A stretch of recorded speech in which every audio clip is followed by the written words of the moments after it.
Hi friends, welcome to my channel Telugu వంటకాలు జయ. మీ జయ ఈరోజు మీ ముందుకు ఒక సరికొత్త రెసిపీతో అయితే వచ్చేసిందండి. ఇడ్లీలు చూపిస్తుంది, ఏదో పచ్చడి వేస్తుంది ఏంటో అనుకుంటున్నారండి. ఈ ఇడ్లీలు మనం ఇంట్లో రుబ్బుకునే బ్యాటర్తో చేసిన చూడండి ఎంత సాఫ్ట్గా చక్కగా స్పాంజ్లా ఉన్నాయో. దాంట్లోకి అయితే మనం ఇప్పుడు ఒక చట్నీ చేసుకున్నామండి. ఆ చట్నీ ఏంటంటే కొరికారంతో చేసుకున్న టమాటా కొత్తిమీర పచ్చడి అండి. దానికోసం ఒక 1/2 కేజీ టమాటాలు తీసుకున్నాను. ఒక మీడియం సైజు నాటు కొత్తిమీర అయితే తీసుకొని సన్నంగా తురుముకొని కడిగి పక్కన పెట్టుకోవాలి. టమాటాలు కూడా మంచి దోరగా ఎర్రగా ఉన్నవి తీసుకోవాలి. కొరికారం అంటే ఇదేనండి, పండుమిర్చిలోని మనం ఊరపెట్టుకుని ఉంచుకుంటాం కదా, ఉప్పు చింతపండు వేసి, అదండి. ఈ కొరికారంతో ఏ రోటి పచ్చళ్ళైనా చేసుకోవచ్చండి. ఇలా మనం ఇప్పుడైతే ఈ కొరికారంతో రోట్లో చేసుకున్న పచ్చడి అయితే చూపిస్తున్నానండి.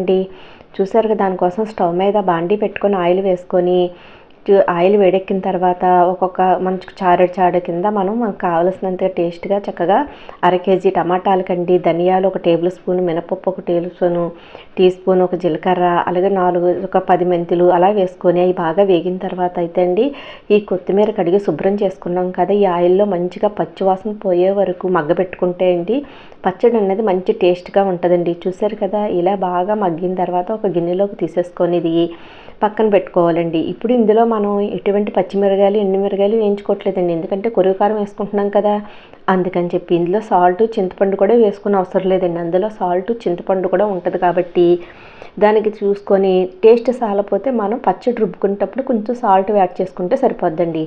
ఇప్పుడు అవన్నీ తీసేసి అదే బండిలో కొంచెం నూనె వేసి మనం కోసి పెట్టుకున్న టమాటాలు కూడా వేసి మూత పెట్టుకొని మధ్య మధ్యలో కలుపుతూ ఇలా మెత్త గుజ్జులా అయ్యే వరకు చేసుకోవాలండి. ఇలా మరీ వాటర్ లేకుండా ఎగిరించకూడదండి, ఎందుకంటే పచ్చడిలో మనం వాటర్ వేసుకోం కదండి.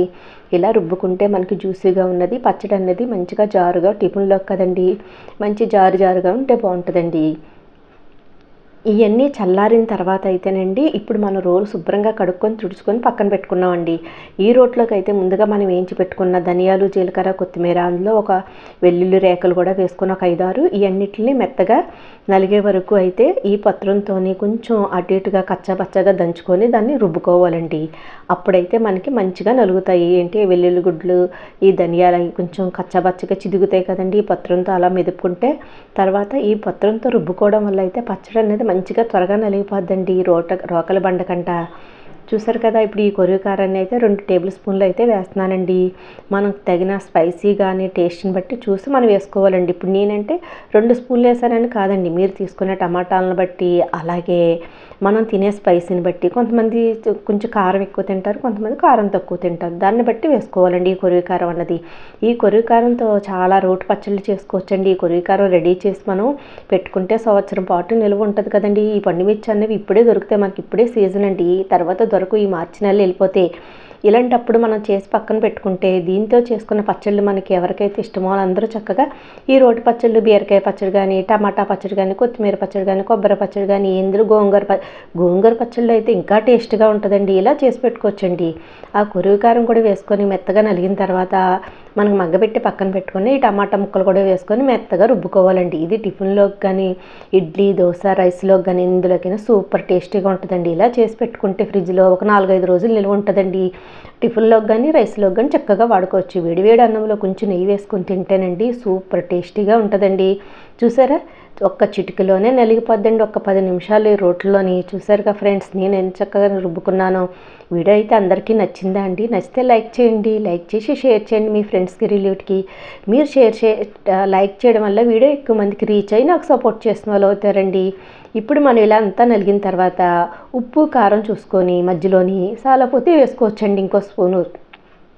చూసారుగా ఫ్రెండ్స్, ఇప్పుడు ఇదంతా ఒక బౌల్లోకి అయితే తీసేసుకొని ఇప్పుడు దీన్ని మనం పోపు పెట్టుకుంటే మంచిగా ఉంటుంది. అంతా తీసేసుకున్నాం, చూసారు కదండి.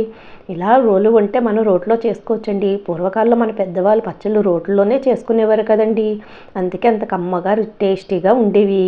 చూసారుగా ఫ్రెండ్స్, ఇప్పుడు స్టవ్ మీద అయితే ఒక బాండీ పెట్టుకొని ఆయిల్ వేడెక్కిన తర్వాత కొన్ని వెల్లుల్లి రేకలు, పోపు దినుసులు, జీలకర్ర, అలాగే ఎండుమిర్చి, కరివేపాకు, ఇంగువ. ఈ ఇంగువ లేనిదే ఏ పచ్చడి మనం టేస్ట్ రాదు కదండి. ఇంగువ ఫ్లేవర్ నచ్చిన వాళ్ళు ఎవరైనా ఇంగువ వేసుకుంటారండి. నేనైతే ఏ పచ్చళ్ళు అయినా ఇంగువ వేస్తానండి. చూసారుగా ఫ్రెండ్స్, ఇంగువ కొంచెం ఈ ఇంగువ అంతా వేగిన తర్వాత ఈ పోపునైతే మనం ఆ పచ్చళ్ళలో వేసేసుకుంటే గుమగుమలాడే మన కొరివి కారంతో చేసుకున్న టమాటా రోటి పచ్చడి రెడీ అయిపోయిందండి. కొంచెం పసుపండి ఫ్లేవర్ కోసం.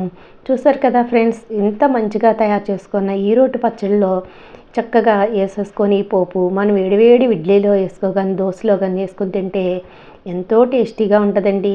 చూసారుగా ఫ్రెండ్స్, నేను ఎలా చేశానో సింపుల్ అండ్ టేస్టీగా చేసుకొని కొరివికారంతో చేసుకొని టమాటా కొత్తిమీర పచ్చడి రెడీ అయిపోయింది. మీరు కూడా ఒకసారి కొరివికారం ఉంటే ట్రై చేయండి.